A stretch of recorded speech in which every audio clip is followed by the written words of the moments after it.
Welcome guys. आज geography की एक इम्पोर्टेंट टॉपिक के ऊपर फिर हम आए हैं, जो कि हर कंपटीशन में इससे क्वेश्चंस पूछे जाते हैं। आइए देखते हैं इस टॉपिक को। आज है भारत का भौतिक भूगोल। जैसा कि भारत की बात करें तो भारत एक इतना विविधतापूर्ण पूर्ण देश है, जिसके अंदर आपको हर प्रकार की भौतिक स्वरूप फिजिकल फीचर्स देखने को मिलेंगे। फिजिकल फीचर्स जैसे हिमालय पर्वत श्रृंखला, जैसे कि ये देखिए हिमालय हिमालय पर्वत श्रृंखला।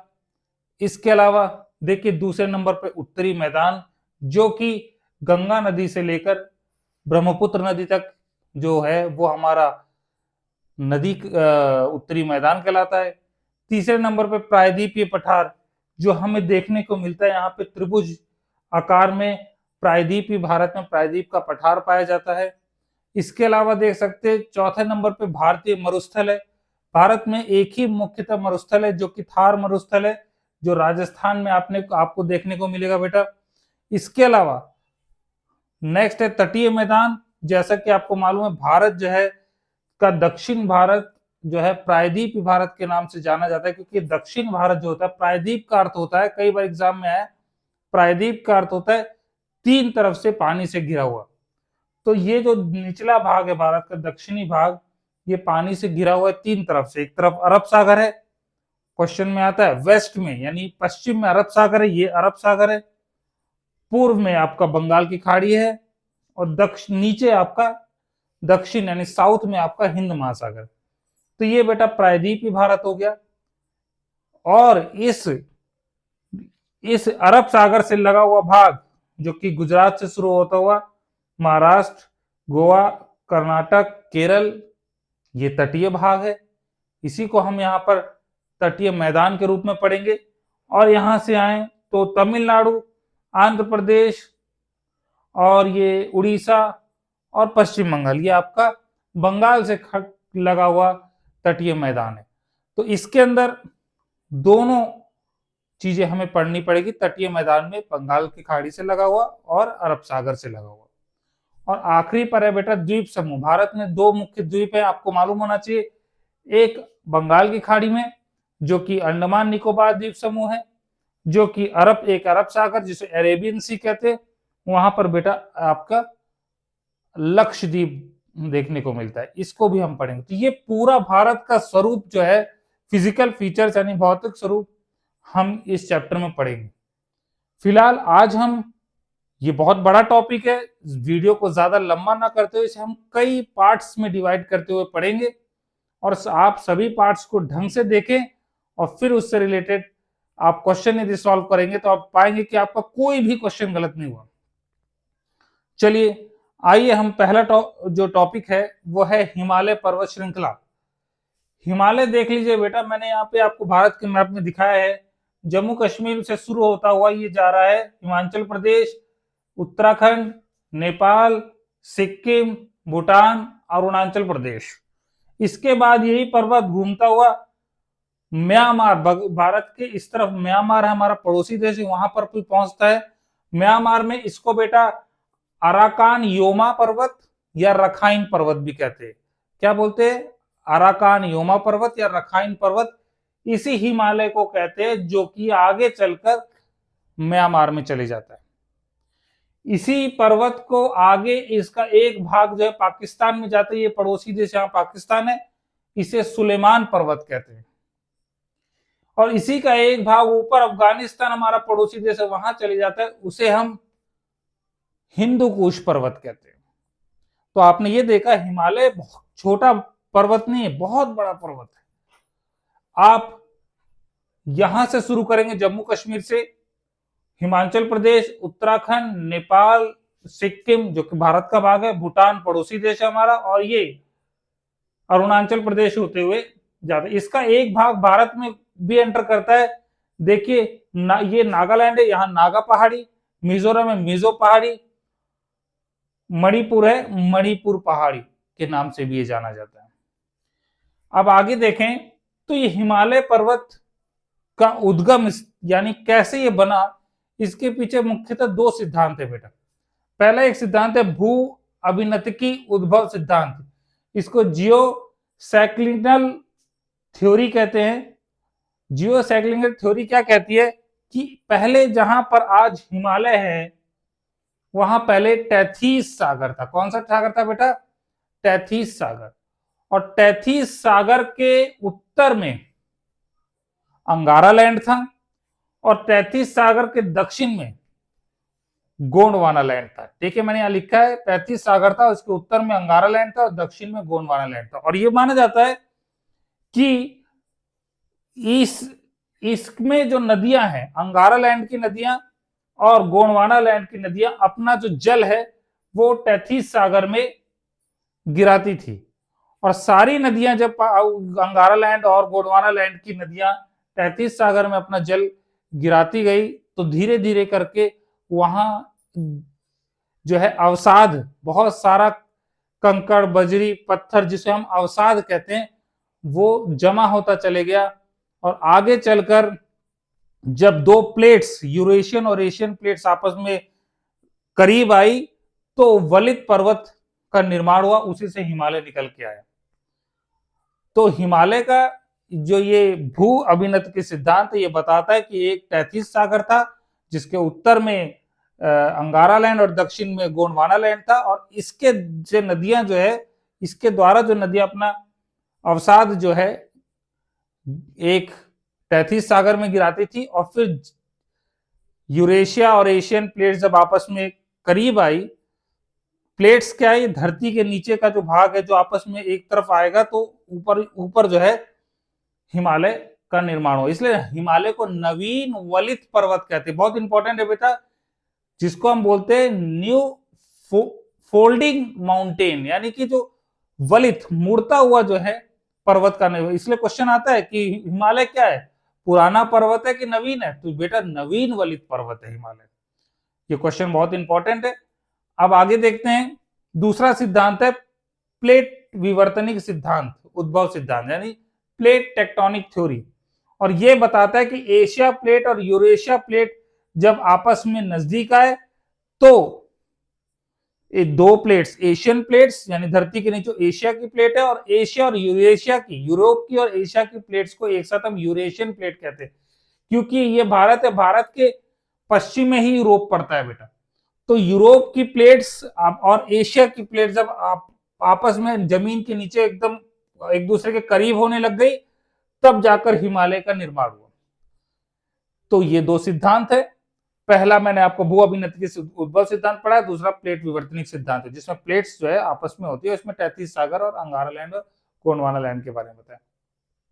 अब आगे की ओर बढ़े तो हिमालय को मुख्यतः बेटा तीन भागों में बांटा गया, वृहद हिमालय, मध्य हिमालय और शिवालिक। और हिमालय से भी पहले एक पर्वत है भारत में जिसको हम ट्रांस हिमालय के नाम से जानते हैं, और ये हिमालय का भाग नहीं है, ये हिमालय से अलग है। और आप देख सकते हैं जो मैंने हिमालय बनाया है यहां से इस तरह, इसके ऊपर तीन लाइनें खींची है, एक में के लिखा है, एक में एल लिखा है, एक में जे लिखा है।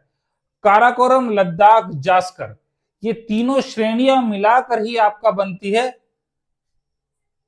ट्रांस हिमालय। ट्रांस हिमालय किन तीन श्रेणियों से बनती है?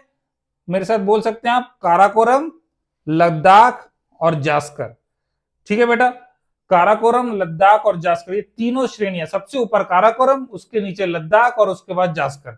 जैसा कि मैंने आपको समझाया कि ट्रांस हिमालय जो कि हिमालय नहीं है, हिमालय से पहले का जो पर्वत है उसे हम ट्रांस हिमालय के नाम से जानते हैं और वो हिमालय के ऊपर है।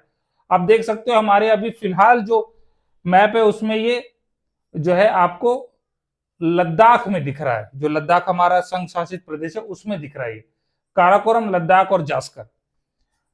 तो देखो भाई, ट्रांस हिमालय जो है काराकोरम, लद्दाख और जास्कर, तीन इसमें श्रेणियां आती है।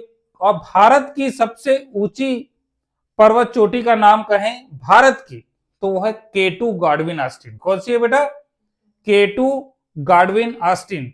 और ये बेटा ट्रांस हिमालय में, हिमालय में नहीं, ट्रांस हिमालय में। और ये देखिए यहां मैंने यहां एक चोटी बनाई है छोटी सी, देखिए ये जो है बेटा के यानी काराकोरम श्रेणी पर स्थित है।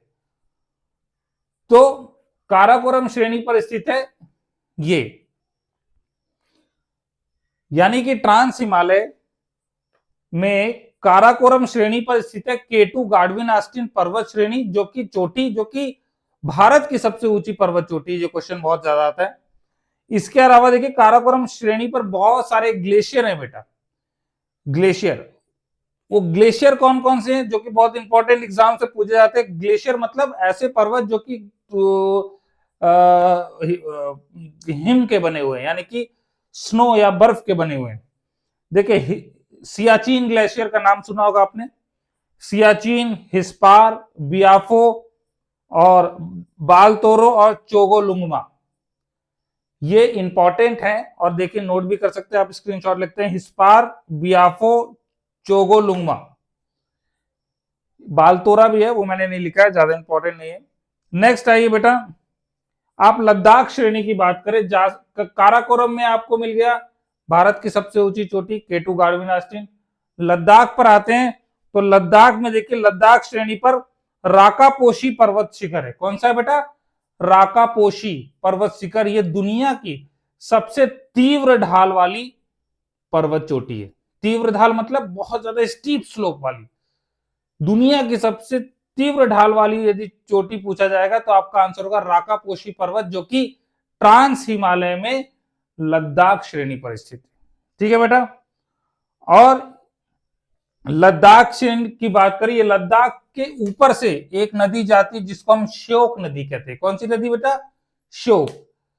लद्दाख के ऊपर से श्योक नदी जाती है और लद्दाख के दक्षिण से जो है वो सिंधु नदी जाती है। देखिए मैंने लिखा है लद्दाख के उत्तर में श्योक नदी तथा दक्षिण में सिंधु नदी जाती है। ये बहुत अच्छे से आपको क्लियर होना चाहिए बेटा। लद्दाख के उत्तर से श्योक नदी और लद्दाख के दक्षिण से आपकी सिंधु नदी जाती है। और ये कहां से जाती है, ये नदी वाले चैप्टर में हम आपको ढंग से पढ़ाएंगे कि आगे कौन सी नदी कहां से ट्रेवल करती है।